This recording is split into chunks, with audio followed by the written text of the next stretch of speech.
Hello, today I want to revise the most important aspects of fictional text analysis.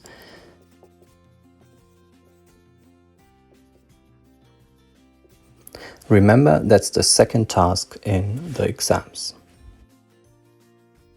After some information about the preparation, we'll talk about language, themes, characters and characterization, stylistic devices, the narration, and the plot and structure.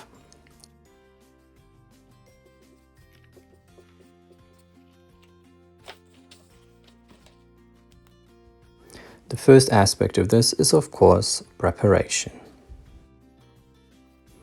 The basis of every analysis is the text, in this case, the fictional text. Please annotate the text. That means working with the text, underlining important passages. It's best to use different colors or color codes.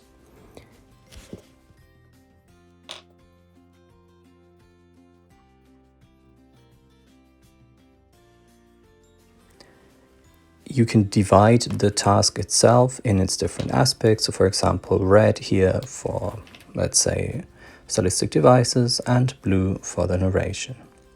You can, of course, also use numbers, symbols. And of course, as usual, the easier the better.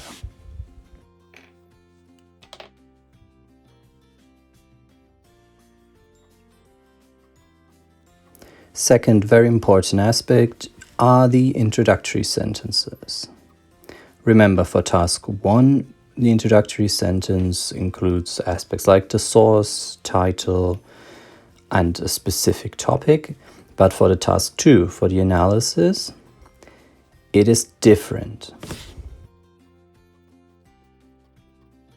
In part, you can change the task, but important or ideal would be to write a thesis connected to the general effect.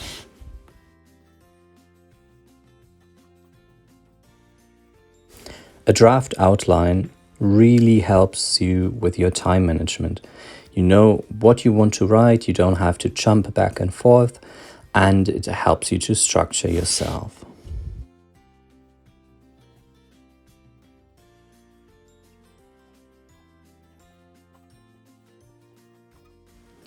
In general, you can or you should always do those 4 steps here.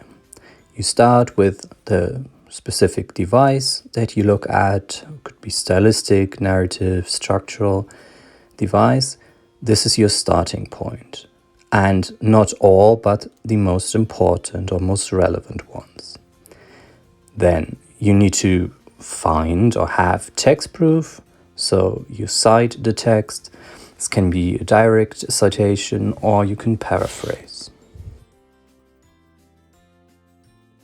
It is often important to also give an explanation, and then the most important aspect is the effect. You look at devices that produce or evoke a certain effect for you as the reader. That's why the effect is the most important aspect in the end, and because of a certain effect, you analyze these devices.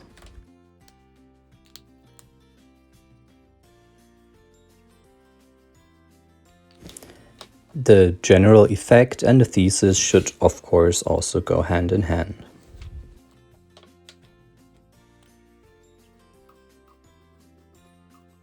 Okay, the first field we'll talk about here now is narration, because that is, of course, very specific and particular for a fictional text.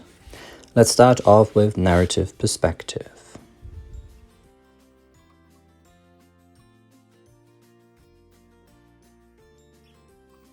First question is if it's first-person narrator or first-person narrative perspective.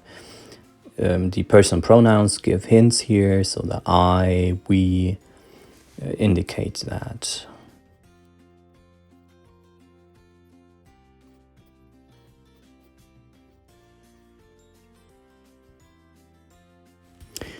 Or is it someone else narrating the story, so you don't have the I or you, but it's talking about persons and what they're doing, so the third person perspective.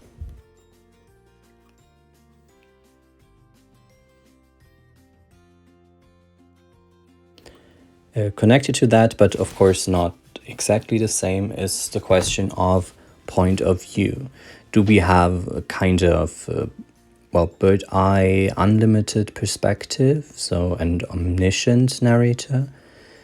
Or do we have a very limited narrator that is often the case in first person narrative perspectives?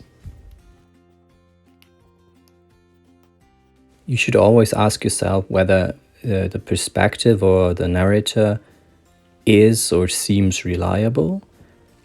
This can be or is connected to narrative perspective on point of view, but of course also on the kind of insights and how biased the narrator seems to be. This is a bit speculation here, so you should definitely explain your ideas.